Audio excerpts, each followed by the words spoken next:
So the kickstand is a kind of pain to get to. Let's see how it handles these tracks real quick. What's going on, biking family? Back here at Eurosport Cycle, 3100 Airport Freeway. Hey, these guys have been great to me, so we want to keep the ball rolling with the reviews. So I decided to do something really different this time. The KTM 1290 SuperDuke, which we can admit is a very interesting looking bike, to say the least. And, all right guys, sorry about that. I had to reposition the camera because it's just wobbling a little too much for me. But here we are, SuperDuke 1290. An interesting looking bike, to say the least.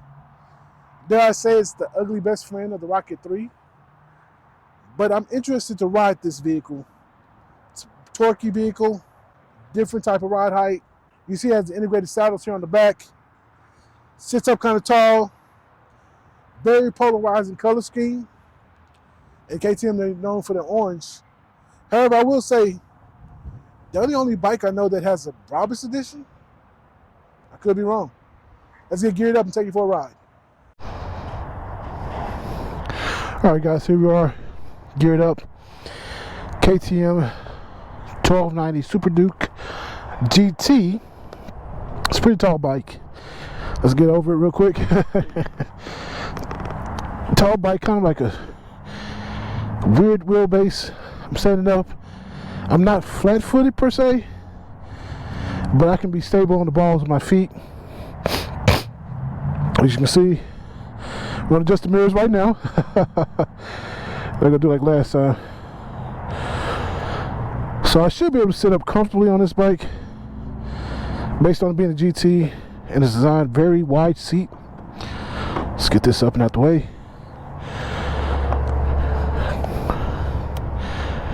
Let's look at the gauge. KTM ready to race. Got a fuel gauge. See your heat. You can put time on here. Miles per hour.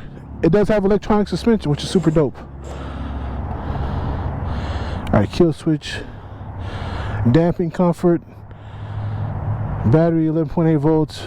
Damping comfort, air temperature 65.6. It is a little cool here in Tejas. Let's start her up.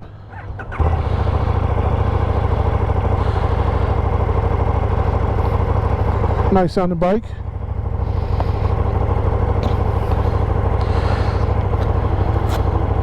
I didn't even look at the engine layout. I'll place it here on the screen. I was just super interested to ride this bike because I'm like, you know what, let me ride something super different.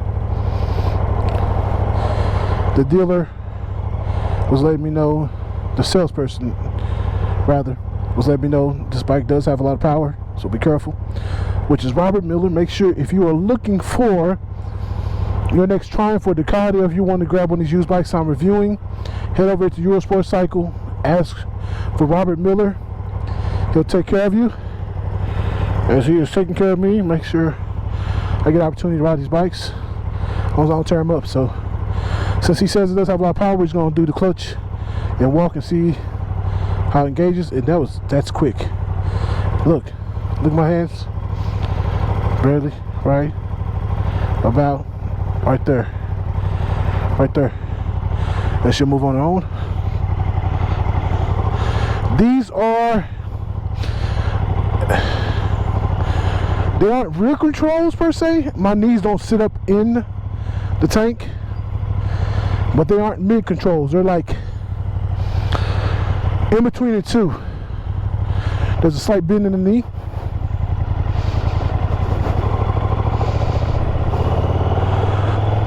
Oh, the power's controllable. After you ride a Rocket 3 and a Rocket GT, and somebody's calling my phone, you're going to have to wait till after the review, guys.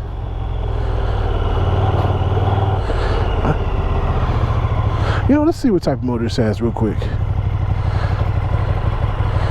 I feel like this is a 3-cylinder as well. You can't see the neutral on here. Getting to the kickstand is a little bit, hold on, it doesn't like being on the hills, the kickstand at least. Let's go to the parking lot real quick and then we'll look at it.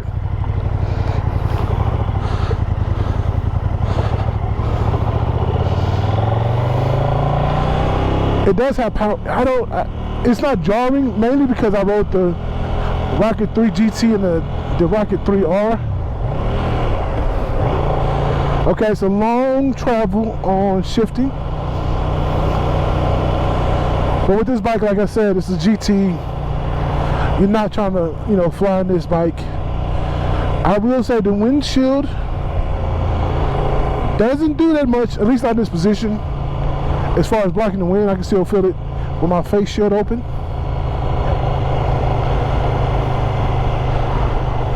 So,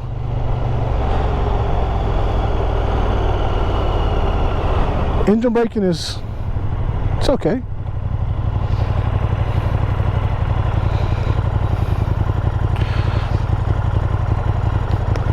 Yeah, but it is a tall bike. I'm pretty much on the balls of my feet. Not necessarily tippy toes, but I am on the balls of my feet.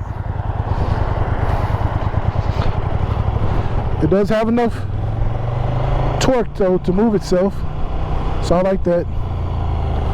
So go to our favorite place where we don't trespass. We just become stationary for a quick moment. Let's look at this motor layout real quick.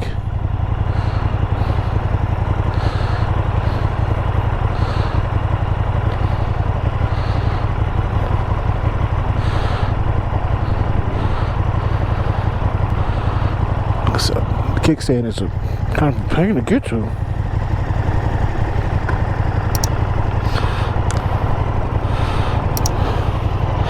Keep the foot on the brake. Says neutral. Okay, it's a V8 layout motor. It does have a similar rev characteristic to the 3-cylinder. But like that choppiness. But okay, it's different. Yeah, these are more for torque than horsepower, as far as my understanding of the motors, of the layout. So it gets itself out the way. Alright, now that we've seen that, let's take it on the highway.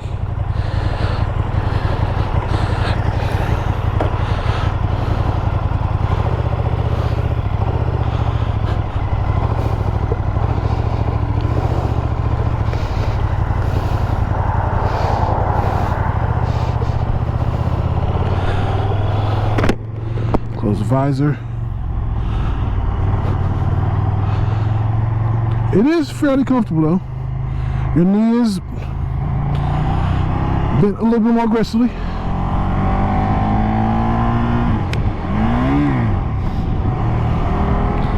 That's what I'm saying, a long throw. So even if you're trying to like book it, you gotta get used to this. The shifter. And once again, the pull strings, guys, you know that.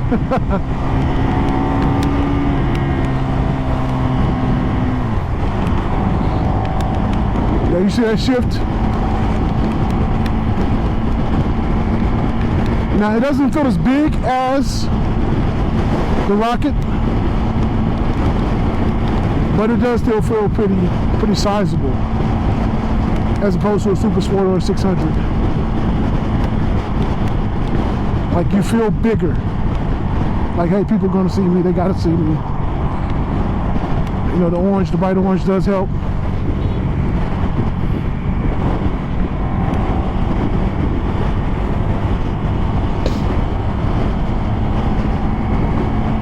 We're in third, doing about 60 to 70 miles per hour. Yeah, this motor is not for flying. You know, just a torquey motor. You can, if you're traveling, you can get up the hills, no problem. It's quite, I wouldn't say it's like flickable, but it does move better than the Rocket R. Much better.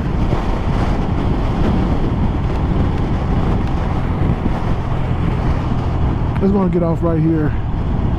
I would go all the way down. I don't feel like dealing with that, trying to give you guys a review. Trying to give you guys a review through all the traffic. That's, oh wow, this is right here. Oh.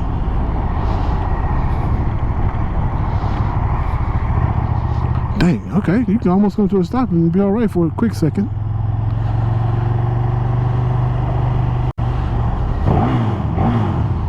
I have to do that for the boys, for the biker fam. Brakes are decent. Yeah, brakes are decent.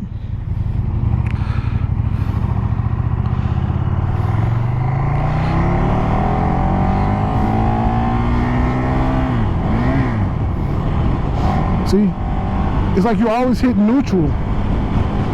After that, you're good to go because you don't have to worry about neutral again. But when you're going, it's like you always hit neutral.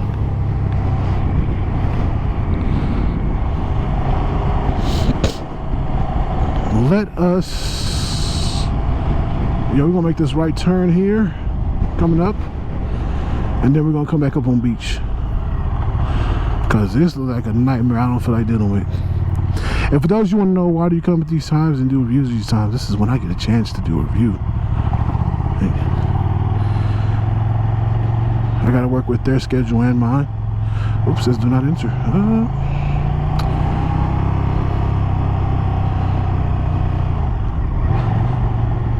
Oh, sheesh.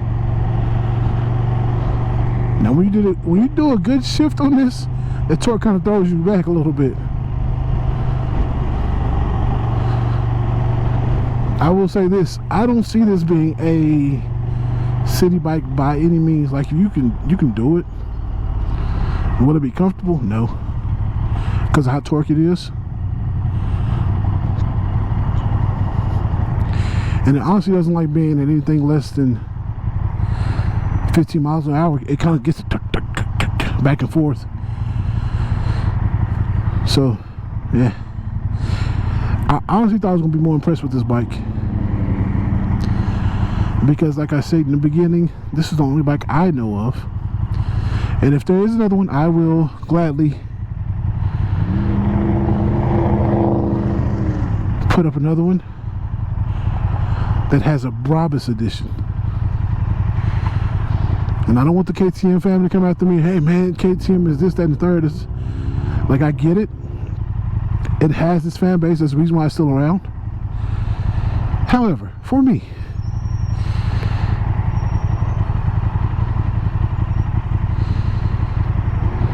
I'm like, yeah, I'm alright.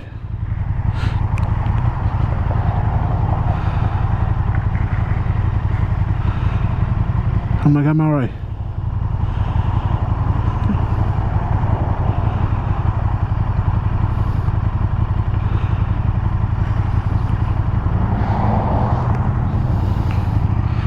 Let's see if one of these kind of folk will let me in here.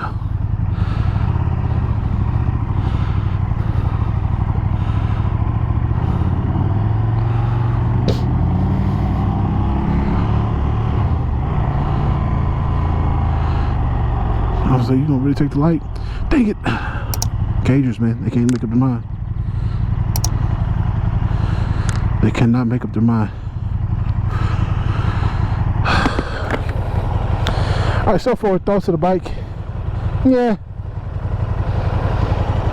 The gentleman was asking me, man, you want to ride the KTM? And I was like, yeah, man, I don't really see people ride the KTMs like that. I think I know why. It's probably because it's the SuperDuke GT. KTM fans, let me know which bike is like the preferred bike of the KTM community. And I'm looking, I think this is electronic. I think this windscreen is electronic, because you can see, kind of see the gap right there. It's at the top. It can go down and come up, but even so, the wind still kind of hits me in the face. I feel like the Rocket 3 did a better job with a smaller windscreen. So yeah.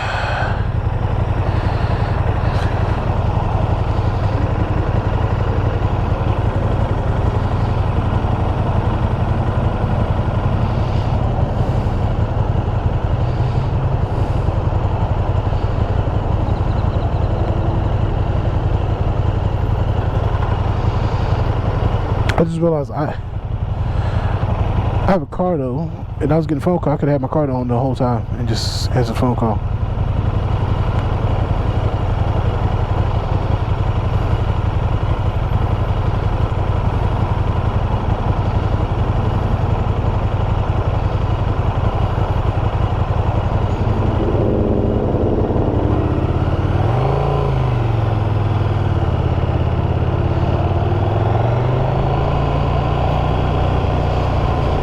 Now, is this bike more flickable, more agile rather, than the Rocket 3? Yes, it is. But if you was going to take off on this one, if somebody had a Rocket 3, you guys were trying to race, that Rocket 3 is going to dust you, man. Because when you try to shift up and you miss that shift, it's a wrap. Let's see how it handles these tracks real quick. That was actually, okay, that's comfortable. That was nice.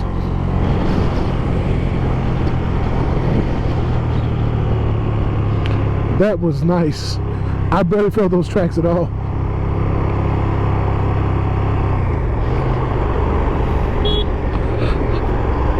I'm trying to use the turn signal controls. I will say this.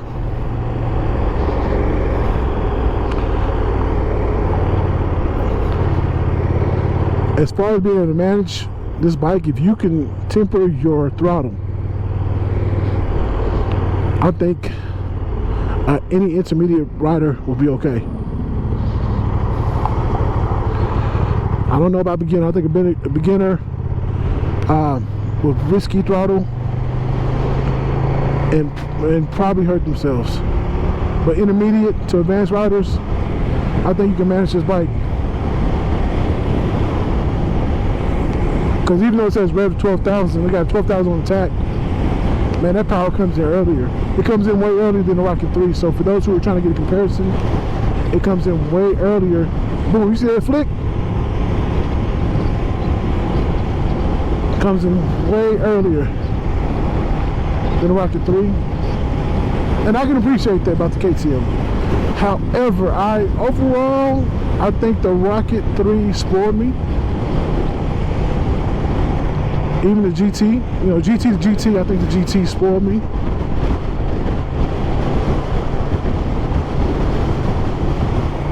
And we're headed back right now, guys. It most definitely spoiled me. I will say that. Using the front brake, the rear brake.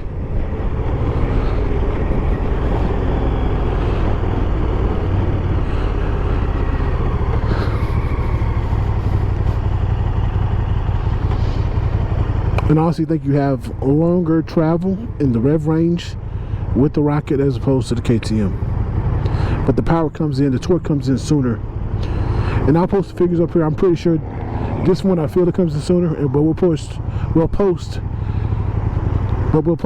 official figures. That does sound nice. Just so you guys can know for sure. Like, see, I feel like it has to come on earlier. You got to shift earlier with this bike because of its rev characteristics.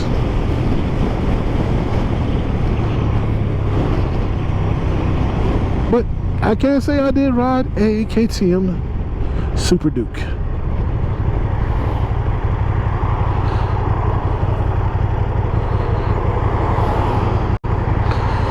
Am I a little disappointed? Yes.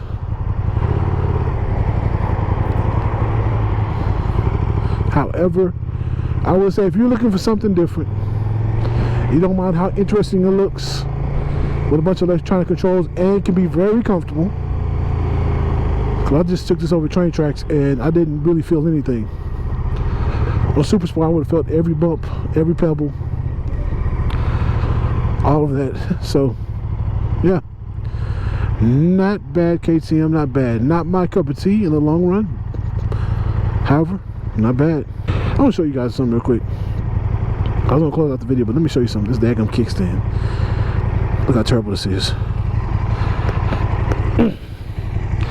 So the ball of the kickstand, when it comes up, it's right, like right here. It's right here.